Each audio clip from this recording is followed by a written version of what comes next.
అందరికీ నమస్కారం. Welcome to prime nine news special analysis. నేను రాజు.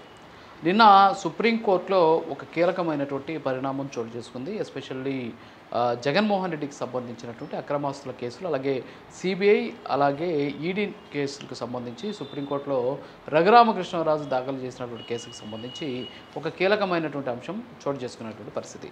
అదేంటంటే సిబిఐ అలాగే ఈడీ కోర్టులో దాదాపు 20 వరకు కూడా జగన్మోహన్ రెడ్డి మీద అక్రమాస్తులకు సంబంధించినటువంటి కేసులు ఉన్నాయి. ఇప్పటి నుంచి కూడా అది హైదరాబాద్లో ఉన్నటువంటి సిబిఐ కోర్టులో వీటికి సంబంధించినటువంటి కేసులు ఉన్నటువంటి పరిస్థితి.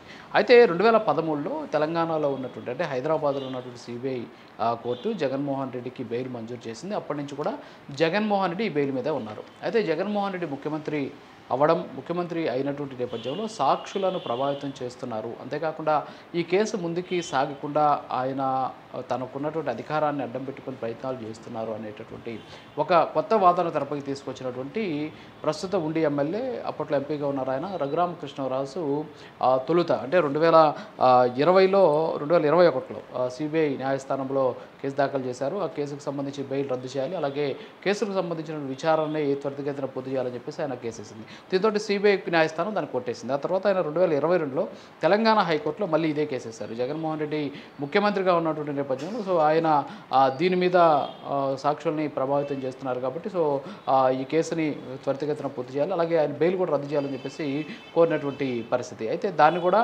అప్పుడు తెలంగాణ హైకోర్టు కొట్టేసింది. ఆ తర్వాత 2023లో రఘురామకృష్ణరాజు సుప్రీంకోర్టుని ఆశ్రయించారు. అప్పటి నుంచి కూడా సుప్రీంకోర్టులో ఈ కేసు పెండింగ్ ఉంది. ఆయన చెప్పినటువంటి అంశాలు ఏంటి అంటే, జగన్మోహన్ రెడ్డి ముఖ్యమంత్రి అయినటువంటి నేపథ్యం ఒక పక్క, మరోపక్క సాక్షులను ప్రభావితం చేస్తున్నాడు కాబట్టి ఆయన బెయిల్ని వెంటనే రద్దు చేసి ఈ విచారణ త్వరితగతిన పూర్తయ్యే విధంగా చర్యలు తీసుకోవాలని చెప్పేసి ఆయన సుప్రీంకోర్టులో వేశారు. అయితే ఇది గత ఆగస్టు నెలలో ఇది ధర్మాసనం ముందుకు వచ్చింది. అప్పట్లో ఆ ధర్మాసనంలో ఉన్నటువంటి జస్టిస్ సంజీవ్ కుమార్ జగన్మోహన్ రెడ్డికి సంబంధించినటువంటి కేసు ఆయన ముందుకు రావడంతో ఆయన నాట్ బిఫోర్ మీ, అంటే నేను ఈ కేసు నుంచి తప్పుకుంటున్నాను అని చెప్పేసి ఆయన అప్పట్లో చెప్పారు. దీంతో అది మళ్ళీ నిన్నటికి లిస్ట్ అయిందనమాట. నిన్నటికి లిస్ట్ అయినటువంటి నేపథ్యంలో నిన్న అది సిజే, అంటే చీఫ్ జస్టిస్ ఆఫ్ ఇండియా, ప్రస్తుతానికి సంజీవ్ ఖన్నా ఉన్నారు కాబట్టి ఆయనకి సంబంధించినటువంటి ఏదైతే ఆయన బెంచ్కి వచ్చింది. దాంట్లో మళ్ళీ సంజీవ్ కుమార్ కూడా ఉన్నారు. సంజీవ్ కుమార్ మళ్ళీ నాట్ బిఫోర్ మీ అని చెప్పాల్సినటువంటి పరిస్థితి. దీంతో ఇప్పుడు మళ్ళీ ఆ కేసుని డిసెంబర్ 2కి వాయిదా వేశారు. ఇక్కడ ఏంటంటే అది పొరపాటున లిస్ట్ అయి ఉండొచ్చు, ఎందుకంటే సంజీవ్ కుమార్ గతంలోనే, అంటే ఆగస్టులోనే నాట్ బిఫోర్ మీ చెప్పారు కాబట్టి ఇప్పుడు ఆయన ఉన్నటువంటి బెంచ్కి ఇది వెళ్తే మళ్ళీ నాట్ బిఫోర్ మీ అంటే మళ్ళీ కేసుని వాయిదా వేయాలి కాబట్టి ఇది బహుశా రిజిస్ట్రీ, అక్కడ ఉన్నటువంటి హైకోర్టు రిజిస్ట్రార్ ఎవరైతే ఉంటారో ఆయన దీన్ని బహుశా చూసి ఉండకపోవచ్చు, లేకపోతే పొరపాటున లిస్టింగ్ అయి ఉండొచ్చు. ఏదేమైనప్పుడు కూడా డిసెంబర్ 2వ తేదీకి వేరే జడ్జి ముందుకు దీన్ని పెడతామని చెప్పినటువంటి పరిస్థితి.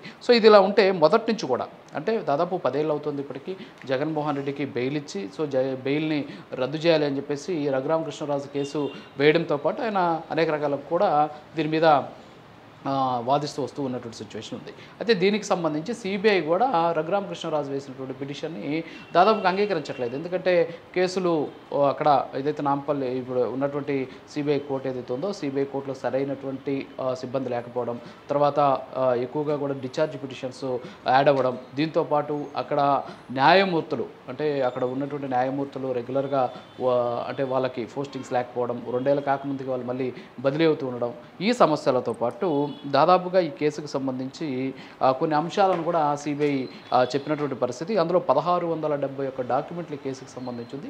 దాదాపు వాటి పేజీలో దాదాపు కొన్ని వేల సంఖ్యలో ఉన్నాయి కాబట్టి వాటన్నిటిని చూడాలి. అలాగే 911 మంది సాక్షులను విచారించాలి దీంట్లో, ఈ కేసుల్లో. జగన్మోహన్ రెడ్డికి సంబంధించినట్టు దాదాపు 20 కేసుల్లో 911 మంది సాక్షులు ఉన్నటువంటి నేపథ్యంలో వాళ్ళని విచారించేటటువంటి పరిస్థితి ఉంది కాబట్టి దీనివల్ల కొన్ని సమస్యలు ఉన్నాయని చెప్పేసి అంటే గతంలో హైకోర్టుకి కావచ్చు, అంతేకాకుండా చెప్పినటువంటి పరిస్థితి. దీని మీద నిన్న సిబిఐ కూడా స్వరం మార్చింది. ఏమనిందంటే, నిన్న సొలిసిటర్ జనరల్ ఎవరైతే దీనికి సంబంధించి సొలిసిటర్ జనరల్గా ఉంటారో ఆయన తుషార్ మెహతా నిన్న సిబిఐ నిన్న సుప్రీంకోర్టులో అడిగారు. ఆయన మాకు కొంత సమయం కావాలి అఫిడవిట్ దాఖలు చేయడానికంటే, అందుకనేసి ఈ కేసుని డిసెంబర్ 2వ తేదీకి వాయిదా వేసినటువంటి సిచ్యువేషన్ అయితే ఉంది. సిబిఐ స్పందించినటువంటి దీన్ని బట్టి చూస్తుంటే ప్రస్తుతం మారిన కొన్ని రాజకీయ పరిణామాలు అనేవి ఇక్కడ మనకు స్పష్టంగా కనిపిస్తున్నాయి. ఎందుకంటే గతంలో సిబిఐ జగన్మోహన్ రెడ్డి సాక్షులను ప్రభావితం చేస్తాడని చెప్పేసినటువంటి పిటిషన్ల మీద వాదించినటువంటి నేపథ్యంలో సో అలాంటిది ఏమీ లేదు అని చెప్పింది. కానీ ఇప్పుడు తాము అనుబంధ పిటిషన్లు వేసేందుకు సమయం కావాలని చెప్పేసి కోరినటువంటి నేపథ్యాన్ని బట్టి చూస్తూ ఉంటే కాస్త మారింది. ఎందుకంటే రాష్ట్రంలో కూడా రాజకీయ పరిణామాలు మారినటువంటి నేపథ్యం. గతంలో బీజేపీ తోటి జగన్మోహన్ రెడ్డి అంటగాగారు కాబట్టి సో అప్పట్లో బీజేపీ పెద్దల హస్తంతో ప్రమేయంతో లేకపోతే అండదండలతోటి సిబిఐ కాస్త మెతక వైఖరి అవలంబించి ఉండొచ్చు. అయితే ఇప్పుడు ఆ పరిస్థితులు లేవు. జగన్మోహన్ రెడ్డి కూటమికి బద్ధశత్రువు అయినటువంటి నేపథ్యం, బీజేపీ కూడా దూరంగా ఉన్నటువంటి నేపథ్యంలో సో మారినటువంటి రాజకీయ పరిణామాల నేపథ్యంలో సిబిఐ కూడా తన స్వరాన్ని మార్చిందేమో, ఇది ఒక డౌట్ మాత్రమే. సో మార్చి ఉండొచ్చు ఏమో అనేటువంటి అనుమానాలు అయితే వ్యక్తమవుతున్నాయి. సో ఏదైనప్పుడు కూడా డిసెంబర్ 2వ తేదీకి జగన్మోహన్ రెడ్డికి సంబంధించినటువంటి కేసు లిస్ట్ అవ్వబోతుంది. సో ఈ లిస్ట్ అయితే ఆ 2వ తేదీ ఏమని సిబిఐ తన అనుబంధ పిటిషన్ అంటే దానికి సంబంధించిన అఫిడవిట్ ఎలా దాఖలు చేస్తుంది అనేది చూడాలి. సో ఆ అఫిడవిట్ని బట్టి మారిందా, నిజంగా సిబిఐ స్వరం మారిందా, లేకపోతే ఇప్పుడు ఆయన కేసులకు సంబంధించి ప్రభావితం చేస్తారు సాక్షులు అనేటటువంటి వాదంతో, అంటే రఘురామకృష్ణరాజు వేసినటువంటి కేసు ఆయన వాదంతో ఏకీభవిస్తుందా అనేది చూడాలి. సో ఇప్పుడు సిబిఐ వేసేటటువంటి అనుబంధ అఫిడవిట్ని బట్టి ప్రస్తుతానికి జగన్మోహన్ రెడ్డి భౌతికం ఏంటని తెలియజేటువంటి అవకాశం ఉంది. సో డిసెంబర్ 2వ తేదీకి ఏం జరుగుతుంది అంటే జగన్మోహన్ రెడ్డికి సంబంధించిన బెయిల్ రద్దు చేయడంతో పాటు కేసుకు సంబంధించినటువంటి ట్రయల్స్ని త్వరితగతిన స్టార్ట్ చేసి పూర్తి చేయాలి అనేసి కోర్టు ఏమైనా చెప్తుందా అనేటువంటి వాదన కూడా వ్యక్తమవుతుంది. సో ఏదైనప్పుడు కూడా జగన్మోహన్ రెడ్డికి అన్ని కష్టాలు కూడా ఒక్కసారిగా చుట్టుముడుతున్నాయి. ఇప్పటికే కుటుంబంలో ఉన్నటువంటి లుకలకలతో ఆయన ఇబ్బంది పడుతున్నాడు. కుటుంబానికి సంబంధించి, ఫ్యామిలీకి సంబంధించి, తల్లి చెల్లి విషయంలో ఈరోజు ఆయన ఇబ్బందులు పడుతున్నారు. ఇబ్బందులు మీన్స్ వాళ్ళు కోర్టుకి వెళ్ళడం, తర్వాత దాని మీద తీవ్ర స్థాయిలో విమర్శలు కూడా ఎదుర్కొంటూ ఉన్నారు కాబట్టి సో దీంతోపాటు పార్టీకి సంబంధించినటువంటి అంశాలు కూడా ఇప్పుడు